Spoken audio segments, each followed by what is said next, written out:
तर विद्यार्थी मित्रांनो, राष्ट्रीय आरोग्य अभियान जळगाव यांच्याकडून ही भरतीची जाहिरात निघालेली आहे। तर इथं बघू शकता 15व्या वित्त आयोगांतर्गत वैद्यकीय अधिकारी या पदांसाठी ही जाहिरात आहे। तर राष्ट्रीय आरोग्य अभियान जळगाव शहर महानगरपालिका यांच्या अंतर्गत खालील पदे इथं करार पद्धतीने तात्पुरत्या स्वरूपात इथं भरायची आहेत। त्यानंतर आपण इथं रिक्त पदांचा तपशील बघू। तर इथं पदाचे नाव आहे, त्यानंतर पदांची संख्या आहे, त्यानंतर इथं मानधन आहे, त्यानंतर इथं जातीचा प्रवर्ग दिलेला आहे, त्यानंतर इथं शैक्षणिक पात्रता आहे, त्यानंतर इथं वयोमर्यादा दिलेली आहे। तर पदाचे जे नाव आहे ते आहे मेडिकल ऑफिसर। तर याची इथं 23 जागा आहे आणि यासाठी तुम्हाला 60,000 इतके वेतन मिळणार आहे। त्यानंतर इथं कास्टनुसार जागा दिलेल्या आहेत। तर SC साठी 3 आहे, ST साठी 2 आहे, VGA साठी 1 आहे, त्यानंतर NTP साठी 1 आहे, NTC साठी 1 आहे, NTD साठी 1 आहे, त्यानंतर OBC साठी 4 आहे, EWS साठी 2 आहे आणि ओपन साठी इथं 8 जागा आहेत। तर या पदासाठी जी तुम्हाला पात्रता लागणार आहे तर ती इथं MBBS MMC रजिस्ट्रेशन तुम्हाला इथं लागणार आहे आणि या पदासाठी जी वयोमर्यादा आहे तर ती इथं 70 वर्षापर्यंत आहे। त्यानंतर या पदासाठी काही अटी व शर्ती आहेत।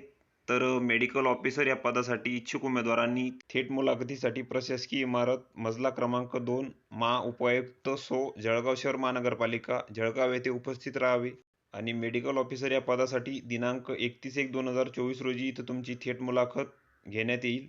त्यानंतर या पदासाठी जी तुमची मुलाखत होणार आहे तर त्याची इथे जी गुणांकन पद्धत आहे ती दिलेली आहे। तर सब्जेक्ट नॉलेजसाठी इथं 10 गुण आहे, त्यानंतर रिसर्च अँड अकॅडमिक नॉलेजसाठी इथं 10 गुण आहे, त्यानंतर लीडरशिप क्वालिटीसाठी 10 गुण आहे, त्यानंतर ॲडमिनिस्ट्रेटिव्ह ॲबिलिटीसाठी इथं 10 गुण आहे, त्यानंतर तुम्हाला एक्सपिरियन्ससाठी 10 गुण आहे। तर टोटल इथं तुम्हाला 50 गुणांची त्या प्रकारे तुमची इथं निवड होईल। तर वरील जे पद आहे तर ते इथं कंत्राटी स्वरूपाचे आहे। तर ही संपूर्ण माहिती तुम्ही इथं घ्यायची आहे। या PDFची लिंक तुम्हाला डिस्क्रिप्शनमध्ये मिळून जाईल, तेथून तुम्ही ती डाउनलोड करू शकता आणि संपूर्ण माहिती तुम्ही इथं बघू शकता।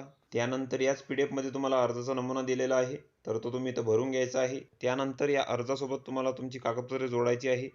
तर यामध्ये शैक्षणिक प्रमाणपत्र, त्यानंतर वयाचा पुरावा, पदवी प्रमाणपत्र, त्यानंतर कौन्सिल रजिस्ट्रेशनचे प्रमाणपत्र, त्यानंतर जातीचे प्रमाणपत्र, तर ही सर्व कागदपत्रे तुम्हाला इथं अर्जासोबत जोडून घ्यायची आहे। तर ही संपूर्ण माहिती तुम्ही इथं बघून घ्यायची आहे। त्यानंतर हा अर्जाचा नमुना आहे, तर हा अर्जाचा नमुना तुम्हाला इथं भरून घ्यायचा आहे। त्यानंतर या अर्जासोबत तुम्हाला तुमचे डॉक्युमेंट जोडायचे आहेत आणि तुम्हाला इथं मुलाखतीसाठी जायचं आहे 31/1/2024 रोजी। तर व्हिडिओ कसा वाटला मित्रांनो? व्हिडिओ आवडल्यास लाईक करा, शेअर करा आणि आमच्या चॅनलला सबस्क्राईब करा, म्हणजे येणारे व्हिडिओ तुम्हाला सर्वात आधी पाहायला मिळतील। चला तर भेटूया पुढच्या व्हिडिओमध्ये।